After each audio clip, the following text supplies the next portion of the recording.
Alright, response video to that stupid Crosisborg guy who, like on the pretext that he's going to clear the air, just throws a bunch of mud and muddies the water. I mean, it's really just personal mud, which makes it even stupider. It's not like he had to muddy this water. No, but he just had to do it because he has to take the shot. That's all. He doesn't want to argue the issue. No, I just want to take a shot. And so he took his shot. But yeah, really, he's so much smarter than everybody else. Alright, so I'll get to let's get to the scientifical part first. So yeah, you can see that I was right on the whole thing. You know, cooking does this, that, and the other thing. But he repeats this theory, this scientific theory that's out there, that somehow meat has something to do with the origins of intelligence.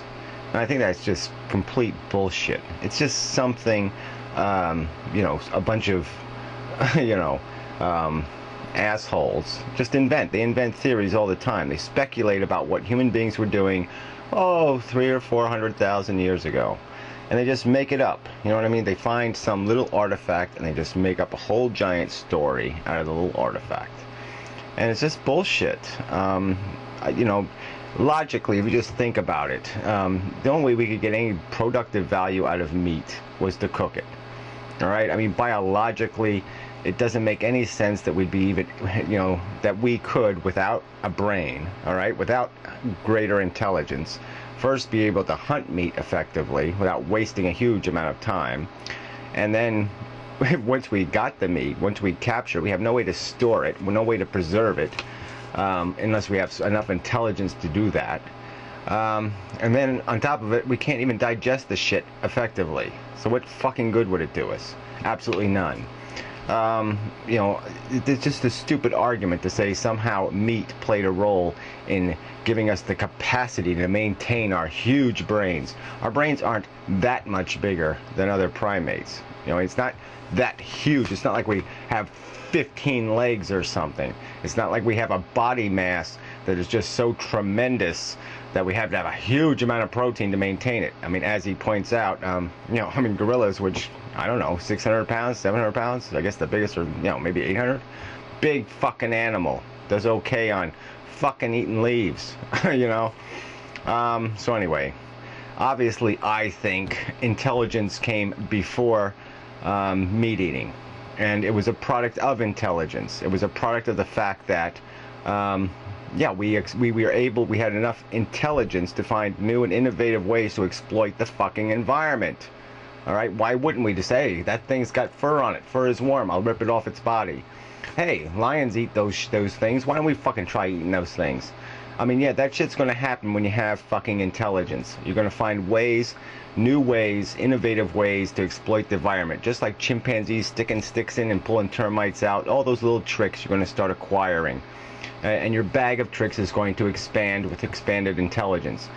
But let's not fool ourselves into thinking our intellectual capacity, our superior intelligence, is completely dependent on brain size. It's not. We are not smarter because we have a bigger brain. We're smarter because our brains are engineered differently. We are capable of language. We are capable of using a memory resource inside of our brains in a way that other primates aren't. It's a trick of the brain, not size of the fucking brain. All right, it can happen. There was human beings that were 3 feet fucking tall. They didn't have big, giant, huge brains. Okay, it's how the brain is engineered that matters. I mean, obviously it has to have a raw capacity, but it's really the trick of the brain. A little subtle change in our brains that made us capable of acquiring great intelligence.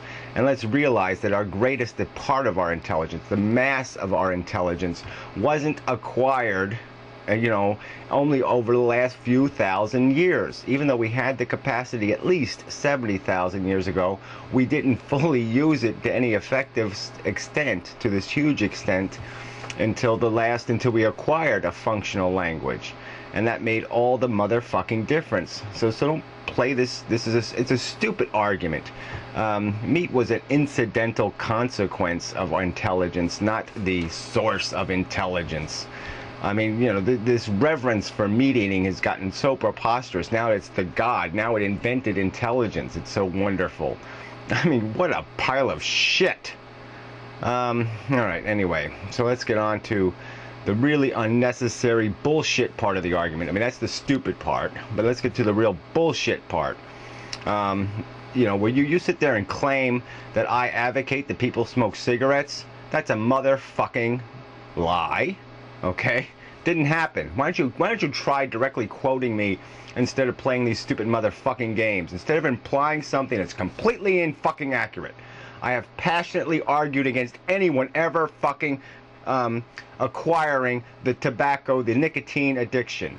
Alright, I've done it repeatedly. I've argued against it. I have said I would impose, if I had the power to, a death penalty for anyone caught giving a minor a cigarette, alright, for a third strike.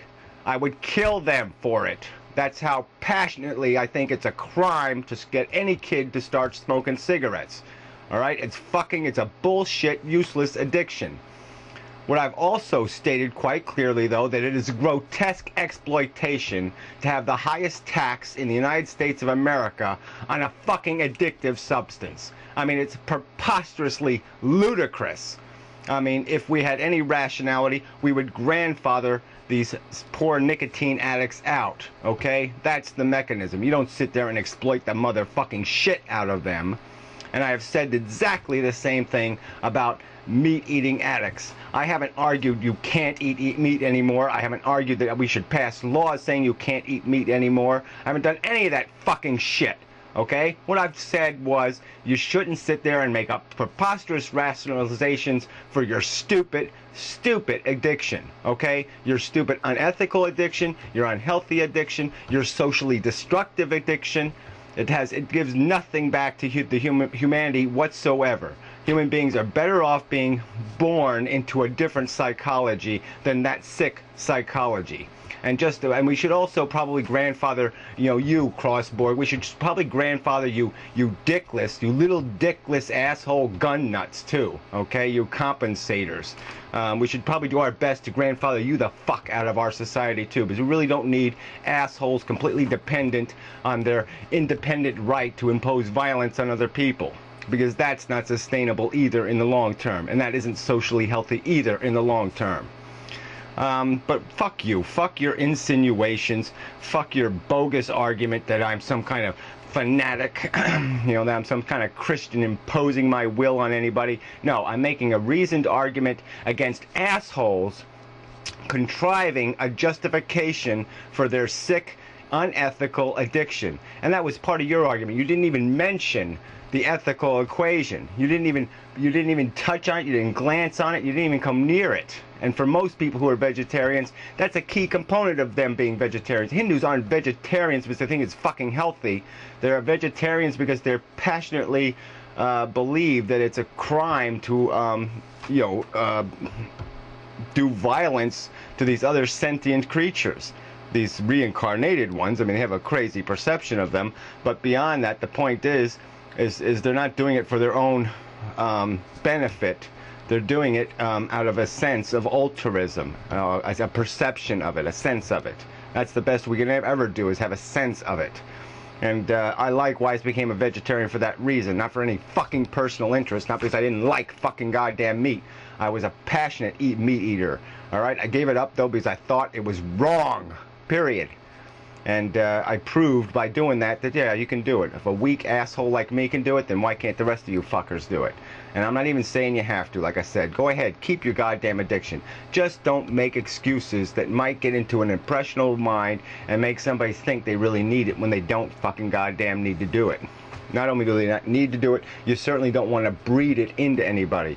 You don't want to spread that meme, that idea, that notion. You don't want to spread that into human psychology. What you want to do is have it die slowly. Just like tobacco and the rest of this shit. So anyways, just a stupid, petty, see if there's anything else I have to say here. It was just, yeah, there's just no reason for you to sit there and slant your argument the way you fucking did. It was just out of pettiness, just a petty fucking video. Alright, you're no better than the Jonesers and the rest of these assholes, because you can't make an honest motherfucking argument. You've got to slant it, and then you've got to pervert what came out of my mouth. So fuck you. You embarrassed yourself.